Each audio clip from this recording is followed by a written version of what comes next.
Welcome back, listeners, to another spine-chilling tale from Phantom Fables.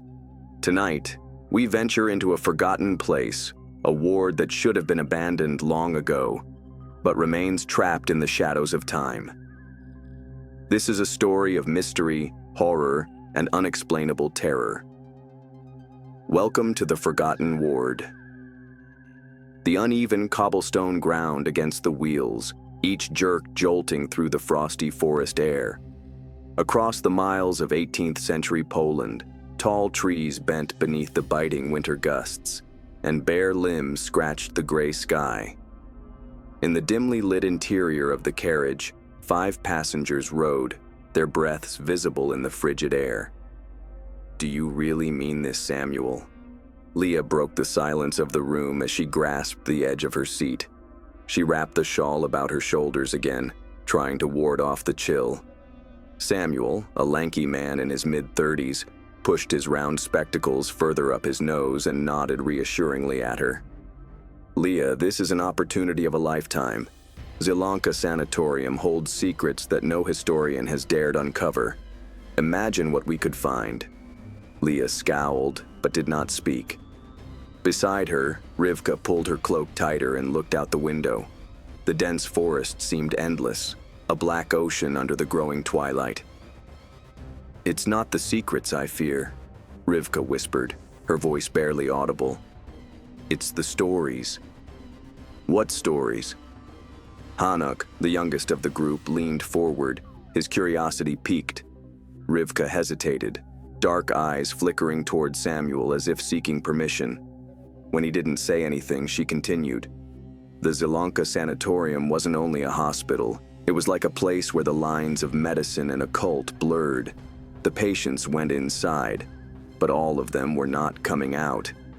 Hanuk scoffed. "Every old building has some ghost stories.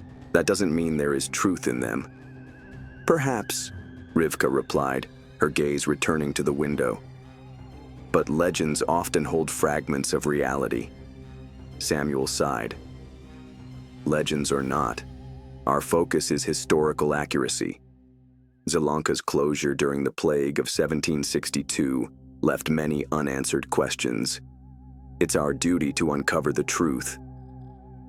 Beside him, Hanan was silent, his jaw set in a grim line. His broad shoulders were hunched, and his gloved hands rested tightly in his lap. He never was one for idle chatter, but his unease was palpable. The carriage came to a sudden halt, jolting everyone from their thoughts. The driver leaned back, his weathered face barely visible under his hat. "This is as far as I'll take you," he announced gruffly. "The sanatorium is just ahead."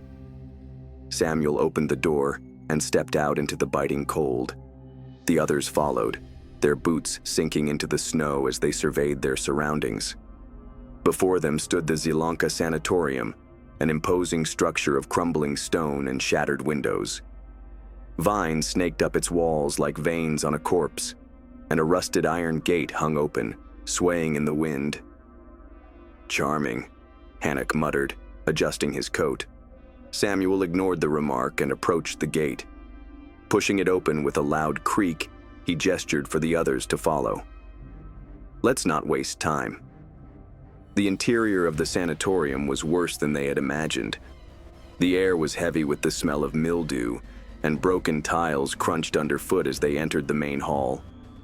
Dust motes danced in the weak light filtering through the cracked windows, casting eerie patterns on the walls. "This place feels wrong," Leah whispered, her voice trembling.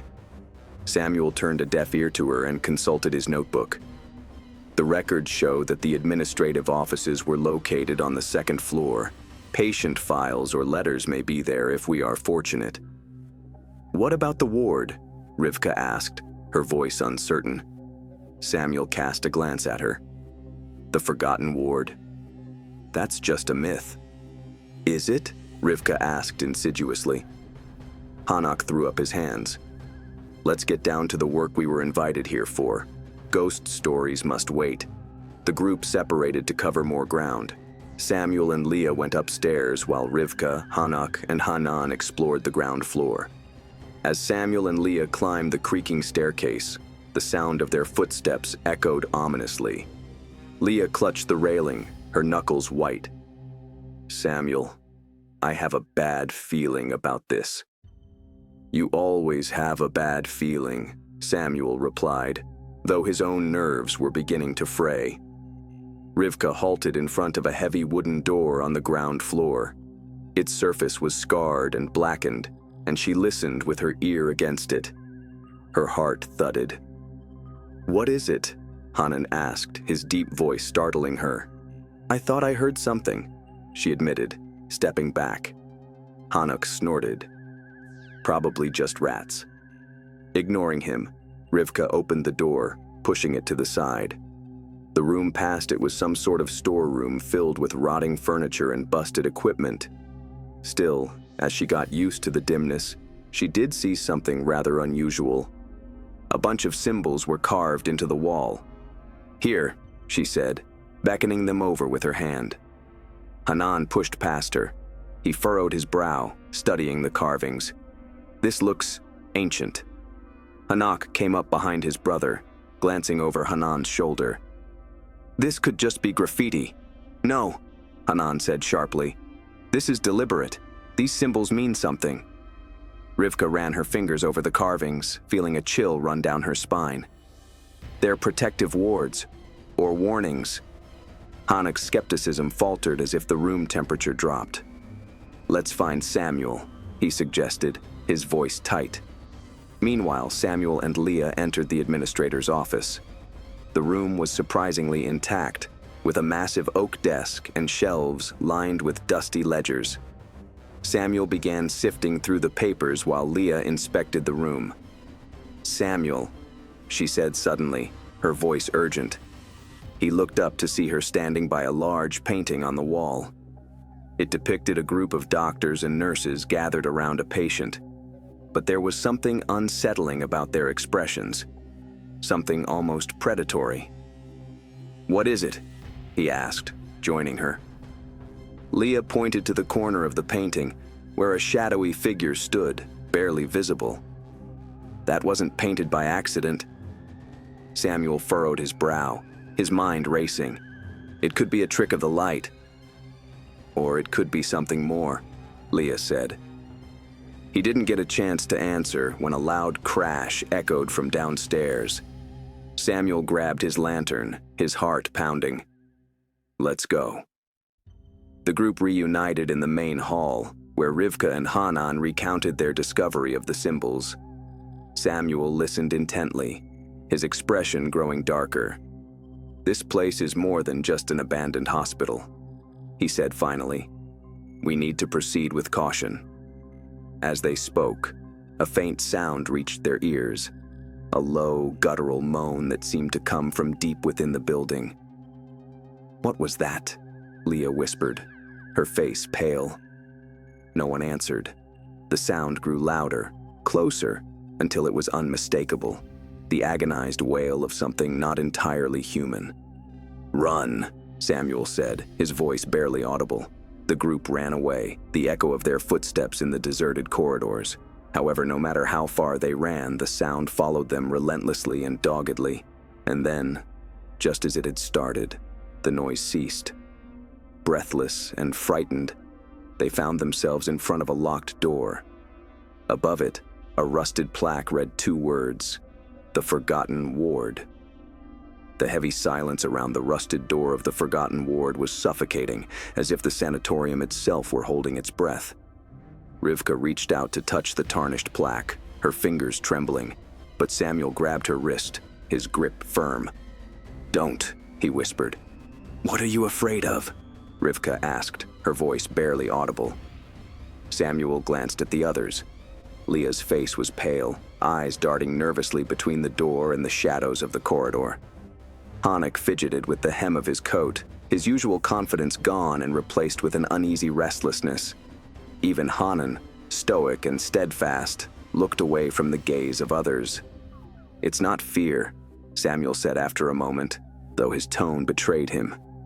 "It's caution. We don't know what we're dealing with." "Caution won't get us answers," Hanak interjected.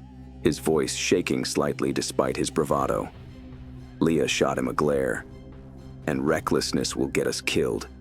Before anyone could argue further, the faint whispering sound drifted through the corridor. It was soft at first, like leaves rustling in the wind, but it grew louder, closer, until distinct words became clear. "Help us. Don't leave." The voice was neither male nor female, neither young nor old. It was a hollow echo that seemed to come from everywhere and nowhere at once. Leah clutched Samuel's arm. "Did you hear that?" "We all did," Hanan replied grimly. The group fell silent, their breathing shallow. Whispers continued, a tissue of smoke creeping through the cold air. "Please," the voice pleaded again, fading into a pained sob. Samuel took a deep breath and went forward. "We've come this far for answers," he said in a steady voice, though his chest churned with rising fear. "We can't go back now." He pushed the door, which groaned loudly but refused to budge. "It's locked," he muttered, stepping back. "Let me try," Hanan said, his broad shoulders moving forward. He examined the door's rusted lock, then pulled a small toolkit from his coat pocket. "You're carrying lockpicks?" Hanak asked, raising an eyebrow. Hanan didn't look up. "You'd be surprised how often they come in handy." Within seconds, there was a click, and the door creaked open. The group exchanged uneasy glances before Samuel stepped inside, holding his lantern high. The air inside the ward was heavier, colder. A metallic tang lingered, sharp and bitter.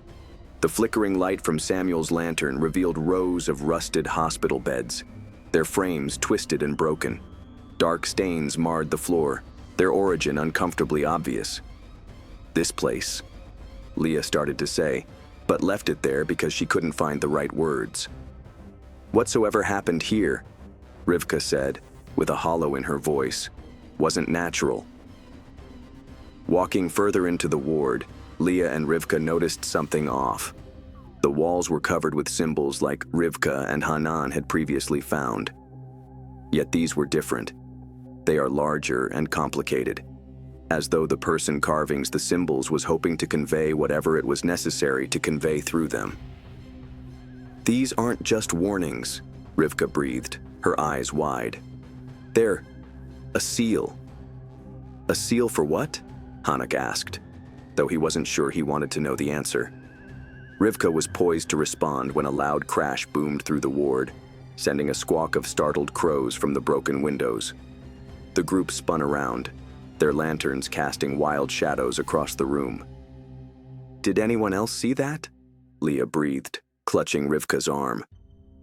"What?" Samuel demanded, his eyes flicking about nervously. Leah's breathing was labored. "A figure, standing by the far wall it was, watching us." "There's nothing there now," Hanan said, his deep voice steady, though his eyes remained wary. "Maybe it's time we leave," Hanak suggested, moving toward the door. Samuel shook his head. "Not yet. There's something here, something we need to understand." Leah opened her mouth to protest, but Samuel was already moving toward the far end of the ward. The others reluctantly followed, their footsteps echoing in the oppressive silence. On the far end of the room, Samuel saw a small cabinet half buried under debris. He removed the rubble and opened the door. Inside were a pile of decaying papers and a leather-bound journal. The leather-bound journal bore a name: Dr. Elias Mordecai. "Who's that?" Rivka asked, peering over his shoulder. Samuel opened the journal with great care, the yellowed pages flaking apart as if they would crumble under his touch. "Elias Mordecai was the head physician here during the plague," he said.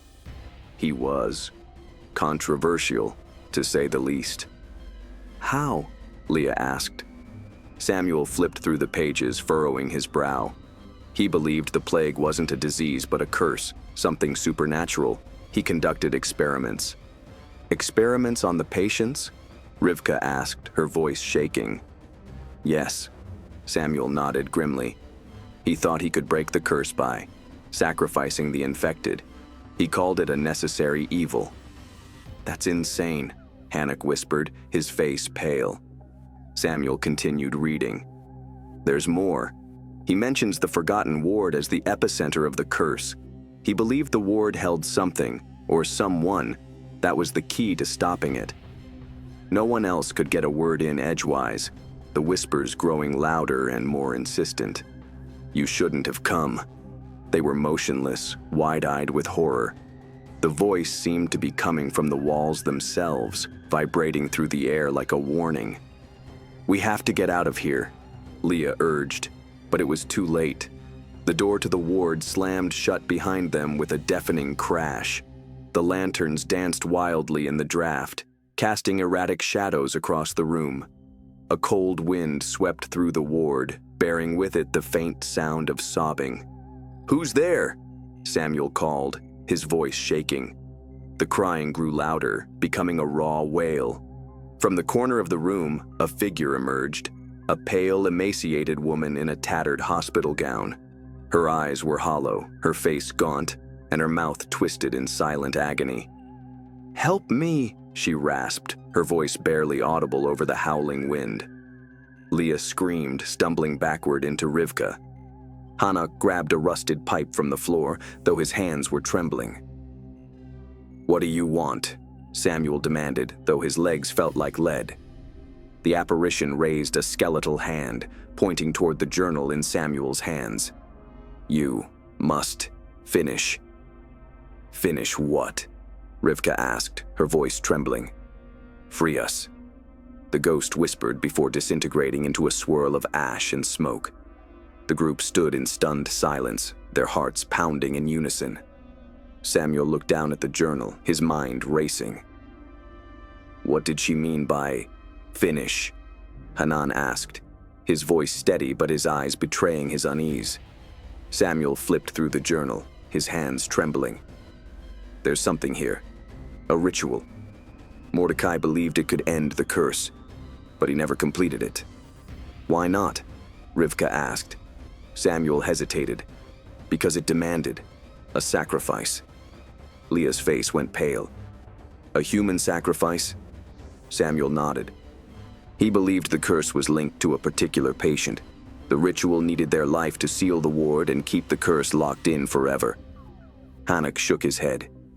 "This is insanity. We have to leave this place." No one could respond before the whispers came back, louder and more frantic than ever. "Complete it, or perish." The lanterns flickered again, plunging the room into darkness. The air inside the forgotten ward felt heavier with every step they took toward the final chamber. Each breath Samuel took seemed to come slower, the oppressive weight of unseen eyes growing unbearable. The dim, flickering lantern in Hannock's hands cast distorted shadows on the crumbling walls, making the already sinister atmosphere even more macabre. In Miriam's journal lay the truth. The ward didn't only serve as an attachment to an entity. It was alive, an ancient force held captive by blood and feeding off lives it killed. And if it was going to be overthrown, then its very existence needed to be confronted. Rivka hesitated as they reached a narrow hallway. Symbols etched into the walls seemed to pulse faintly in the low light. They were similar to those in Miriam's room, but larger, more intricate, as though the closer they came to the heart of the curse, the more deliberate the markings became. "This is it," she whispered. "We're entering its domain." Samuel looked at her, his face showing the burden of what they were to do. "Once we go through here, there's no turning back. Is everyone ready?" Leah nodded, pulling her arms tight as if trying to ward off the biting cold that seemed to seep from the stones. Hanan stood beside her in silence, his face pale but set. Hannock, holding the lantern, looked down the hallway with a resigned look. "Let's just get this over with," he muttered. They pressed forward, the hallway narrowing until it felt like the walls were closing in around them. The flickering light revealed dark stains on the floor. Old blood, Samuel realized. though it was still wet to the touch.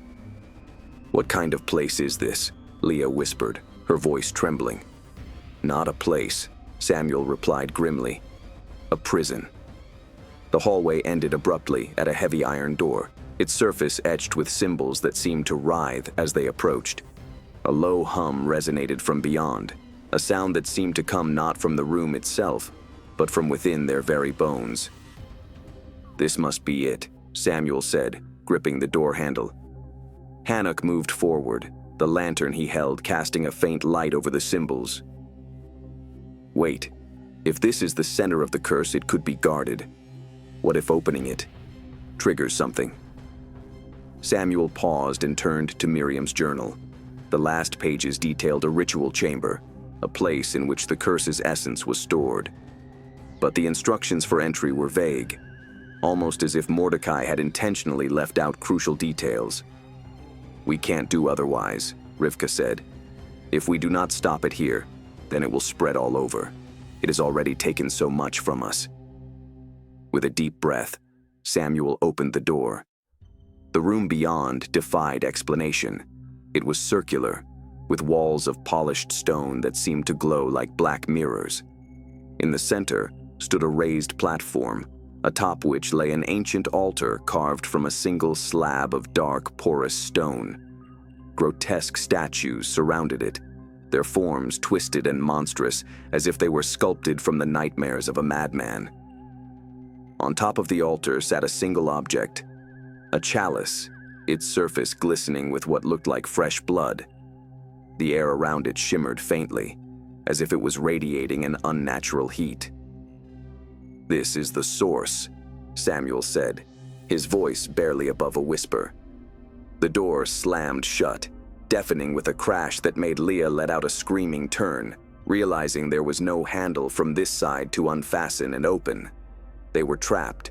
Hanan sounded tight with panicking voice. "No," said Rivka firmly, pointing out the chalice. "That's what it wants.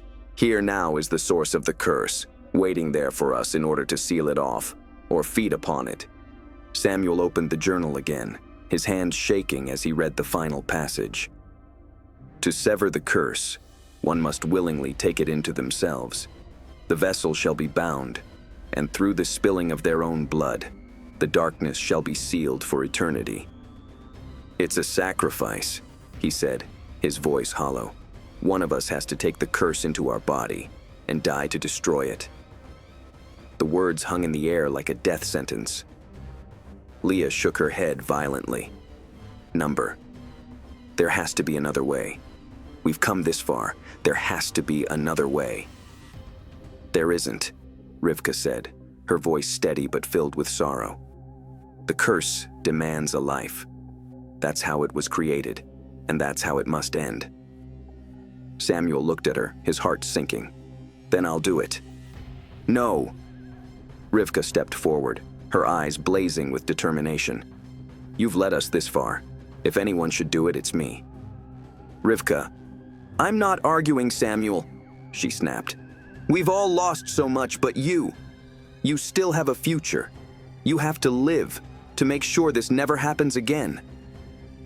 Before anyone could move or speak, the room began to shake violently. The statues around the altar seemed to come alive, their hollow eyes glowing with a sickly green light. A deafening roar filled the chamber as the chalice began to levitate, dark tendrils of smoke pouring from its surface. "It's waking up!" Hanan shouted. The tendrils lashed out, striking the group and sending them tumbling to the ground. Rivka scrambled to her feet, her eyes fixed on the chalice. "This is our only chance!" she cried, rushing toward the altar. The tendrils swarmed her, wrapping around her body like living chains. She screamed in agony but didn't stop, her hand reaching for the chalice. "Rivka, no!" Samuel shouted, but it was too late. She took the chalice, and the room ignited with light. The light went out, and Rivka was standing in the middle of the room, her hand stuck with the chalice. Her eyes glowed like red, unnatural lights, and her voice was as if it contained 1,000 whispers. "The curse is tied to me now," she said in a voice both hers and not hers. "I can feel it. It's hunger, it's hatred. You don't have to do this, Samuel pleaded. We can find another way. There is no other way, Rivka said, tears streaming down her face. This has to end here. She turned to the altar, raising the chalice above her head. By my blood, I seal this darkness. Let it end with me. With a final scream, she plunged the chalice into her chest. The chamber erupted into a blinding light, tendrils disintegrating into ash. The statues crumbled, and the oppressive weight in the air vanished. When the light faded, Rivka was gone, and the chalice lay shattered on the ground. The group stood there, silent and motionless, as if trying to process the immense loss that filled the air. She did it, Samuel whispered, his voice trembling. She ended it. Leah fell to her knees, wailing uncontrollably. Hanan and Hanuk stood in silence, their faces white and empty. The survivors filed out of the forgotten ward into the pale light of dawn. The sanatorium was silent behind them, its dark history forever interred. As they walked away, Samuel held Miriam's journal close to his chest, promising never to let anyone reopen the doors of the forgotten ward. But as they disappeared into the forest, a faint whisper echoed from the ruins, a reminder that some curses never truly die. Dare to delve deeper into the unknown? Subscribe, like, and comment to join us on more spine-chilling adventures. Your support keeps the fear alive.